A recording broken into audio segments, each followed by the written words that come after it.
রাষ্ট্রেরও। এখন আমরা এমন মুসলমান, মসজিদের ইমাম একজন, সমাজের ইমাম, মসজিদের ইমাম ভালো মানুষ, টুপিওয়ালা, দাড়িওয়ালা, খুব ভালো মানুষ, চরিত্র ভালো, সব ঠিকঠাক আছে। আর সমাজের ইমাম যেটা ডাকাইতের মতো চেহারা, চুরের মতো চেহারা, চরিত্র ঠিক নাই, চুরি করতে করতে এত লকবের অধিকারী হয়েছে, ডাকাতি করতে করতে অনেক লকবের অধিকারী। এভাবে আমরা মসজিদ আর সমাজের ইমামকে আলাদা বানিয়ে দিয়ে আমরা আল্লাহ আর রসুলের দেখানো তরিকা থেকে বহু দূরে আজ সরে গিয়েছি।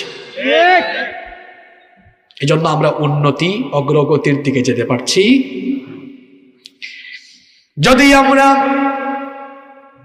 নামাজে যেমন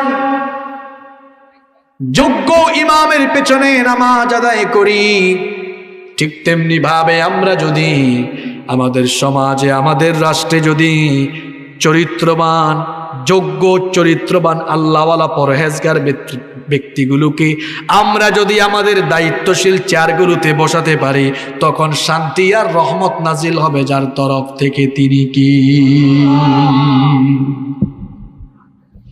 আল্লাহওয়ালা শাসন, আল্লাহওয়ালা শাসকদের শাসনের নমুনার স্টাইলই আলাদা। ছোট্ট একটা ঘটনা আমার মনে পড়ে গেল। ঘটনাটা কি বলবো? ঘুম আসছে নাকি? ঘটনাটা কি বলবো? মন দিয়ে ঘটনাটা শুনেন। ওমর রাদিয়াল্লাহু আনহুর সময়ের ঘটনা। ওমর রাদিয়াল্লাহু আনহুর নাম আপনারা শুনছেন তো? ওমর রাদিয়াল্লাহু আনহু অর্ধ দুনিয়া শাসন করেছেন। সেই আমলে তো কারেন্ট ছিল না, এখন তো আমাদের আমলে কারেন্ট আছে, ইলেকট্রিক্যাল লাইটও আছে। বলেন তো সেই যুগে কারেন্ট এবং এমন ইলেকট্রিক্যাল লাইট ছিল নাকি? কারেন্ট ছিল না, ইলেকট্রিক্যাল লাইটও ছিল না। ওমর রাদিয়াল্লাহু আনহু ঘরের ভেতরে মোমবাতি জ্বালিয়ে কাজ করছেন। ঠিক এমন সময়ে তার কিছু আত্মীয় স্বজন দেখা করতে এসে দরজায় নক দিলেন। তিনি তাদেরকে দরজায় আটকে দিলেন।